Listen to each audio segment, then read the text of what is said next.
97, 98, 99, 100. Hi, I'm Jeanne. Welcome to Council Close-Ups.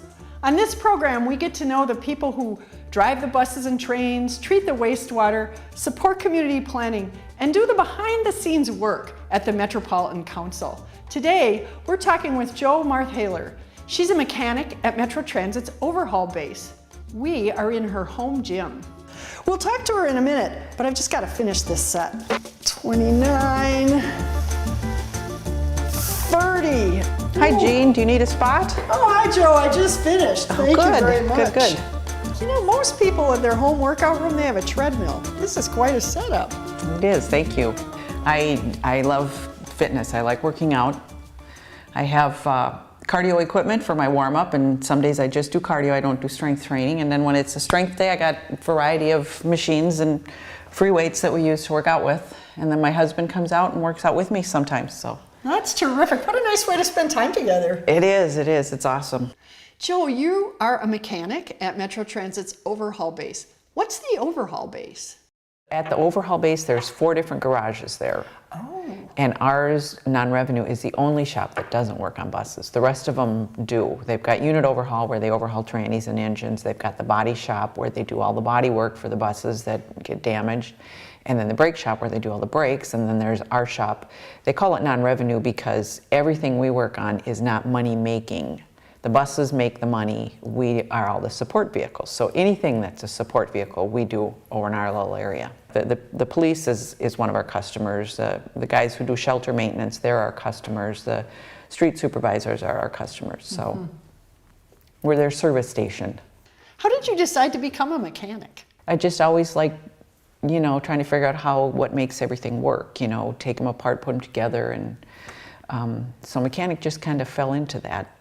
Way back in high school, I was the first girl, the first female to do the power mechanics class where it's the auto mechanics, and it's just been something I've enjoyed ever since. In terms of the proportion of men and women in your field, what's that been like for you? Every time I've started a new job, gone to before I worked at Metro Transit, I worked at 3 different dealerships, and every time I went, I had to prove myself. At Metro Transit, every time I moved to a different garage, I had to prove myself because the guys think you're just, I don't know, like I say, a token mechanic. So every time I've gone somewhere, I've had to prove myself over and over again. And the guys just go in and they don't have to prove themselves at all. They just go to work. So I pretty much am prepared for that everywhere I go. I got to work hard and show them that I'm really real. And I don't mind that because I like to work hard. That's great. You've certainly had a lot of experience, and I'm wondering what advice you might give to a young woman who's interested in becoming a mechanic. You don't have to be strong, although it helps, because the heavy stuff, you have other equipment to help you lift it, or you get someone to come and help you, because that's what the guys do too. It's not like you have to lift everything or do everything by yourself, but what you have to be is smart and trainable. Everything's an input or an output, and if you don't understand electricity and how computers work, you're going to have a tough time.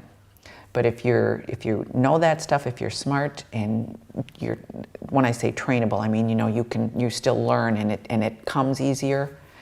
It's not a tough thing to do, and I think that's what most women are afraid of. They think if they're not big and strong, they can't do this job, and that's not true. I'm not big. What are you most proud of about the work that you do? I'm really proud of just doing a good job. Going to work and putting my best out there, trying hard. When I had to do a rocker box gasket, which meant taking the top part of the engine apart and the injectors and the lifters and everything and putting a new gasket in and putting it all back together again, I really liked that because that was a big job. It would take me all day and then part of another one. And I knew what I was going to be doing, and it was challenging, and there was stuff about it that, I probably needed help, but I figured out how to do it by myself. And to me, that's important because you don't always have help. You can usually go get somebody to come and help you. You can always find somebody. But typically, stubbornness about me or something, I just want to do it myself. So I figured out how to do it by myself. So you do a lot of things that involve taking apart or starting from scratch and building. What does it feel like when you're done? To me, it's a blessing. It's, God's way of showing me how much he loves me. All this stuff that he blesses the works of my hands, and I just enjoy it so much. Yeah, it's a really good feeling. I enjoy it all. Tell me about the role that faith plays in your life. That is the basis of my whole life, and has been ever since I was very, very small. And so I really don't even remember really when it started. I just remember different phases. But yeah, it's my relationship. It's not like it's a religion. It's my relationship with God. It is my faith. Everything is based on that. Thank you so much, Joe, for inviting us into your home gym and talking with us. I've really enjoyed getting to know you better. Well, it's been awesome. Thank you for coming, and I've enjoyed getting to know you better too.